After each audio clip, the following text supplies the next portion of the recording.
Today, sponsored by SBA Collective for the week of March 3rd. I am Paul, joined by... I am Tanya. And Paul, this week we're going to discuss and dive deeper into the February Small Business Economic Bulletin from the Department of Advocacy of the SBA, the economic outlook of franchises, and what industries seem to really be catapulting and changing. But first, Paul, why are we in red? Why are you in red? Because it was the next thing up in my closet, so I grabbed it. Such a dude. That's how I get dressed. I'm a dude. Today is a blood moon, dude. It's a blood moon. Oh, so it was like in my brain. It was. Okay. I did it purposely, and you just kind of showed up this way. Yours is I'm a guy. I have zero error. And other things given. Anyway, well, hey, I know when you're everyone's thinking, oh my gosh, the Small Business Economic Bulletin. Oh my gosh, I need to hold on to my chair. This is going to be so exciting. It actually is. For an SBA lender, you should absolutely be interested in this, and that's why we're going to share it with you today. So, the Small Business Economic Bulletin is a thing for the Department of Advocacy of the SBA. They come out sometimes monthly, sometimes quarterly, with different details about what's going on in the economy. And it's very driven towards what we do on a daily basis. So highly recommend you to listen and be excited. So the first thing I want to talk about is the loan approval rate for small businesses with annual revenues under $5 million. See, I told you, it's right up your ballpark. Is gradually leveled off and is currently lower than rates before the pandemic. Now, so that's interesting. While the number of new applications per bank show a slight increase, it still shows short of pre-pandemic levels. And I don't know if we have the graph shown up for those who are watching on LinkedIn, but the top white line is the approval rate, which you're looking at about anywhere from about 50% pre-pandemic to about 48% approval rate. So you're definitely seeing some credit tightening is what this is saying. What is talk to you about this, Tanya? What's this graph telling you? Well, exactly that. I think there's credit tightening for dang sure. Duh. Yeah. I mean, we've seen it in the market. I don't know about you, but I've definitely seen it in the market. I mean, I get so many of my deals from other bankers, right? And they're sending them over because, something doesn't fit in their credit box. And all of us are different, right? One's not better than the other. None's better than the other. We just all have different things that we like or don't like. And I have seen significantly more coming through on deals that ordinarily at that particular bank would have been approved, would have moved forward. And all of a sudden, it isn't. And so I'm seeing those. And I think we're all seeing a little bit of that. How about you? Yeah, no, 100%. I think you're absolutely seeing that. This chart is also telling us, too, that overall applications are down. And so I mean, frankly, I'm not seeing that because we're seeing a record high in applications. But in general, though, I could see that being the case. Are you seeing high application volume, or what are you seeing in your world? I think so. I mean, we are really flipping busy. Yes. So I'm assuming I'm taking that to mean, yes, definitely more applications. There's a little bit of competition out there too, though. There's a few that are out there that are just obviously competing amongst each other, which I'm seeing a lot of that as well. So exactly. An interesting time frame. While I was building for this episode, one thing I thought was very interesting is the number one lender is about ready to go over $1 billion already, and it's March. Now keep in mind, it's based on the fiscal year, so it's actually 6 months. But still, to hit that, that's pretty amazing.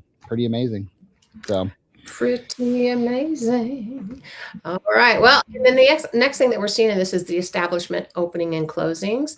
And basically, in the past few years, the number of establishment location openings with employees, right, has been greater than the number of closings, except for, as you see, if the graph, there's the graph, right? Yep. With the graph, there was the spike in 2020, obviously, where closings overtook openings. We all know that was the COVID pandemic, so that would make sense. Mhm. Inverted relation. And then also, though, what's interesting is you see the build up past the fact. So the openings have grown, right? So there's economic Mhm. recovery since 2020, so it's higher than the closings until check out 2024, second quarter 2024, when it overtakes it Yep. again. So that's kind of interesting. Now, twice, two blips, and look at how long this graph is. We got from 2005 through 2025. Two inversions for the most part. For the most part, Mhm. Yeah. in that time frame. So yeah, I don't know. It's an interesting time frame. What do you I see? mean, when I look at Yeah. like 2024, 2025, I do see Mhm. closures. Like I don't even need a graph to tell me that. I know there was a lot more closures than Yeah. starting. But it's good to see Yeah. that, coming up now that we're seeing more openings and closings. So it was kind of a bleep. Mhm. I don't know. Everything in Could this be world signal. is totally changing. It Could could be a signal of good growth. It could be a signal. I think it Yeah, could be a signal of economic weakening more so because it could. Yeah, the absolutely. flip. Yeah. I don't Yeah. know. I So don't know. Hopefully, let's go back to the optimistic Tanya. yes, It's going to turn around, guys, and the openings are going to outpace closings soon. and I too am optimistic. Optimistic. I just hope that none of the closures are in my portfolio.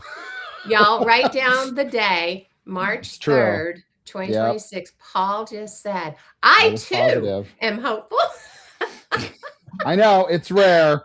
Oh, no, Paul, come on. Well, Anyway, another report that came out yeah. last week was FranData's franchising economic outlook in 2026, and I thought this was very interesting for a couple of reasons we're going to get into. I know we have a lot of individuals who are doing franchise lending, and what does 2026 look like? Well, good news.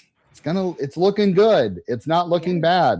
bad. In 2026, they're looking at the number of franchisee establishments to grow 1.5%. 1.5% isn't that sexy of a number. However, when you're looking at 832,000 units Yeah. increasing to 845, that's a pretty good impact there. This one, I absolutely was very interested on this one, and I'm sure because Tanya's state's on there and mine's not. Oh, It, I was going to totally bring that up too, but were you? Oh, I'm sorry. You can totally do that. totally, You still can. totally was. These are the 100%. top 10 states for Yeah. franchising. And I'm going to start with number 10 and move up to number 1. Number 10, Maryland. That's pretty small. Ohio, Utah, Michigan, Colorado, North Carolina, Arizona. Our top 3 is Georgia. And then the other 2 should not shock anybody. Florida. And the number 1 seed, Texas.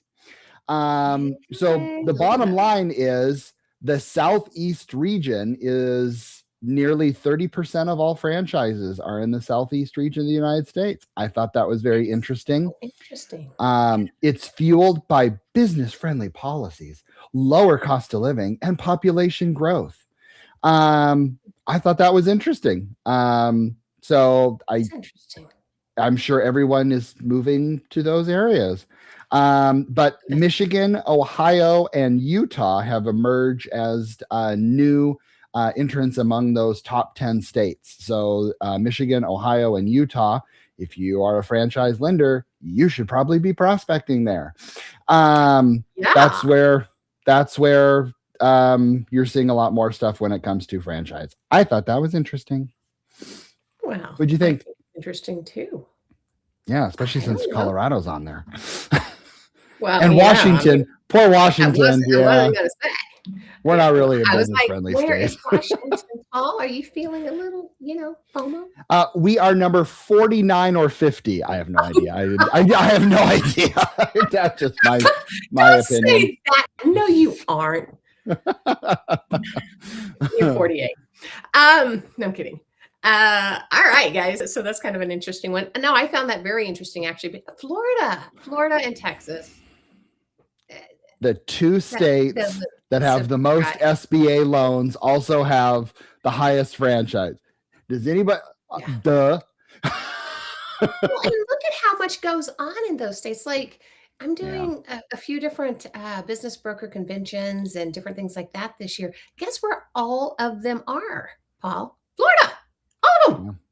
I don't know what it is about Florida. Wonder why I might be back in Florida. The water, it's the alligators, it's Ray Drew. I don't know what it is. But I think there's it's something down in Key West, man. Those no-see-ums, I see it.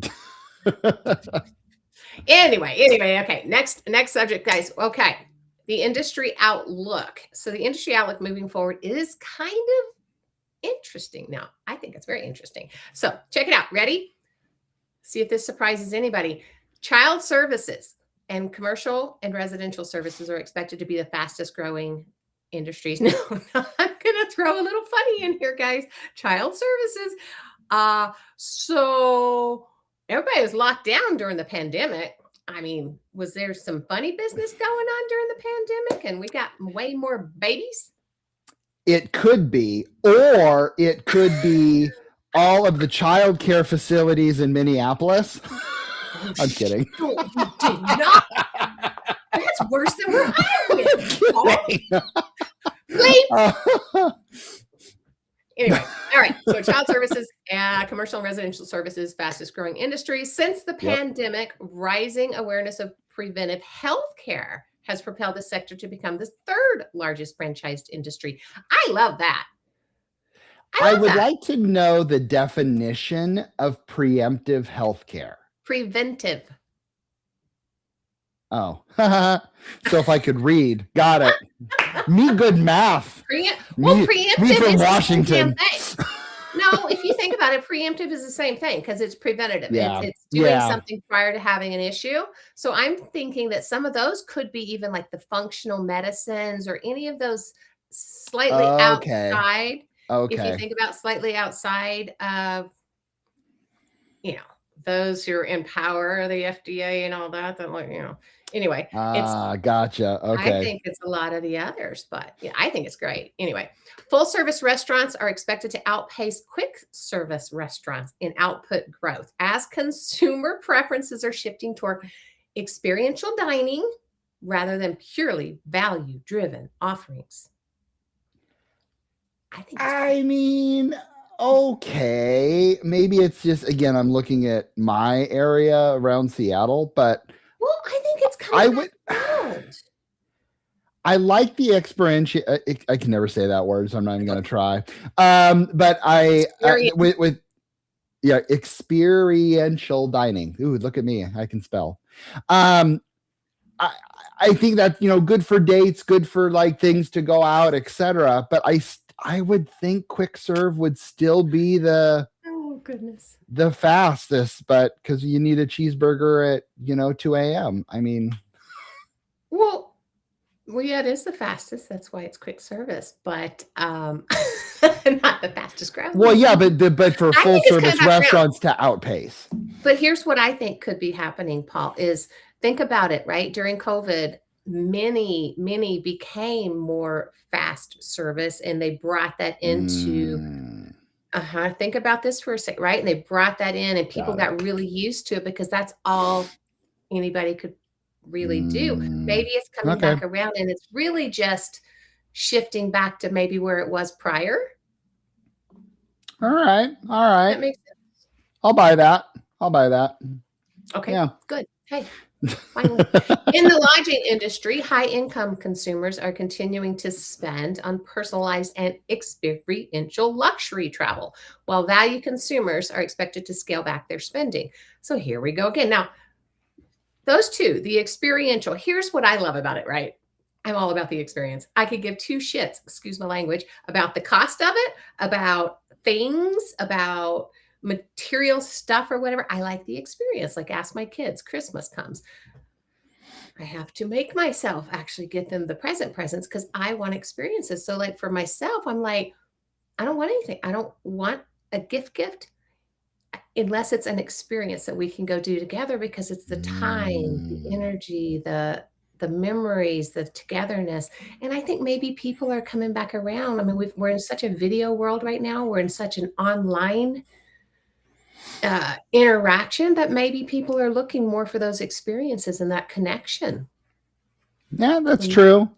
Yeah. Or maybe I they just would, don't I have mean, anything again, I'm good. just kind of looking at again, myself, our family, we're planning a cruise this summer. Okay. The next year we're looking at international travel again. So I mean, we're looking for that, experience for my two kids. And it's important. And I think you're absolutely right, especially as parents. We want to give our kids an experience and hopefully things that, we didn't have as children. So yeah, no, I think that's very interesting. That's yeah, I love it. Yeah, well, I just think we're all getting to where some of us are pretty done with the transactional piece, right? And really looking for that Mm, piece. Um, yeah, I think that's going to keep growing to a degree, but that's just me. Anyway, yeah. I don't know. Anything else, Paul? What That's else it. you got? That's it. That's it. Yeah, Okay. it's a Well, it's a then, big guys, week in SBA. it's the blood moon. All right. Anyway, Aha. so we are live, guys, on Tuesday mornings right here on LinkedIn and or YouTube, or you can watch us at your convenience or listen to us at your convenience on any of the streaming platforms where you get your podcast. Check out our previous episodes and our sister show, the VDO show. If you have questions or comments or just want to reach out and connect, do that with Paul and our personal LinkedIn pages. We would love to hear from you, and we would certainly love to get any kind of ideas or topics you guys would like us to cover potentially on an upcoming show. We recognize there are plenty of places you can be and plenty of things you can be spending your time on. So we appreciate you spending with us.